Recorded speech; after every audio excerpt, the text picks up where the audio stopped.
हमारे देश के प्रधानमंत्री जी को इजराइल दिखाई दिया, उनको मणिपुर दिखाई नहीं देता। और मणिपुर छोड़िए, पूरे देश में जो कमजोर वर्गों पर हिंसा हो रही है वो दिखाई नहीं देती उनको। सरकारी कर्मचारी बड़ा आंदोलन कर रहे थे दिल्ली में कि हमें पेंशन दो, नौजवान सड़कों पे है, रोजगार नहीं है, महंगाई बेरोजगारी ने कमर तोड़ दी है, कोई कहने वाला नहीं है। और आज सरकार कह रही है कि हम इजराइल के साथ।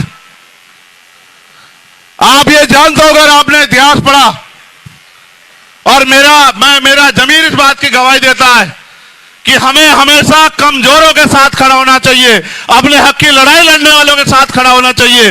आप इतिहास उठा के देखो, अगर आप ये बात जानने का प्रयास करोगे इजराइल और फिलिस्तीन को, तो आपको पता लगेगा कि जिस तरह हमारे देश में हम लोग, इस देश के मूल निवासी, दलित, पिछड़े, आदिवासी और जो धार्मिक अल्पसंख्यक लोग हैं, वो जो बेबस लाचार हो रहे हैं अपने देश में वोट होते हुए भी, इसी तरह से इजराइल ने फिलिस्तीन की जमीन पे कब्जा किया और फिलिस्तीन के लाखों लोगों को बंदी बनाया और फिलिस्तीन को अपने देश में वहां के लोगों को मरने के लिए मजबूर किया।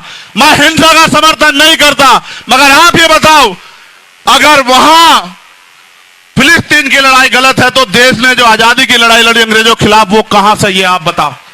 यहां भी तो शहीद आजम सरदार भगत सिंह ने अपने प्राणों के बलिदान दिए, उनकी यूनिट ने प्राणों के बलिदान दिए अपनी मातृभूमि की रक्षा के लिए, उसको आजादी के लिए अंग्रेजों से। अगर आज उस बात को वो लोग गंभीरता से आगे बढ़ा रहे हैं, तो मैं क्यों कहूं मैं इजराइल के साथ। मैं हर एक कमजोर के साथ हूं और मैं फिलिस्तीन के साथ हूं, मैं गारंटी से कहता हूं। क्योंकि अगर किसी का हक छिनेगा वो चुप नहीं बैठेगा, सरकार को जवाब देना पड़ेगा कि सरकार अपने निजी स्वार्थों के चक्कर में विदेश पॉलिसी खराब ना करे।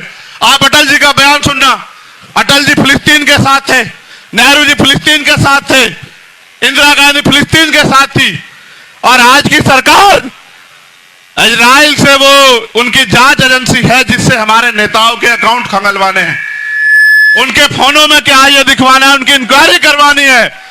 अपने निजी संबंधों को बचाए रखने के लिए अपने देश की फॉरेन पॉलिसी खराब कर रहे हो। चाइना का मुकाबला करो अगर तुम में दम है प्रधानमंत्री जी, हम आपके साथ खड़े हैं। चलो चाइना की तरफ आगे बढ़ो, चलो कूच करो, हम देखेंगे आप में कितना दम है। आज से पहले गोली हम खाएंगे, ये देश हमारा है, इस मुल्क के लिए शहादत हम सहेंगे। लेकिन अगर आप देश से गद्दारी करोगे तो ये होने नहीं देंगे, हम इस बात को याद रखना। पूरी भीम आर्मी, पूरी आज समाज पार्टी शोषितों, वंचितों, मजलूमों के साथ खड़ी।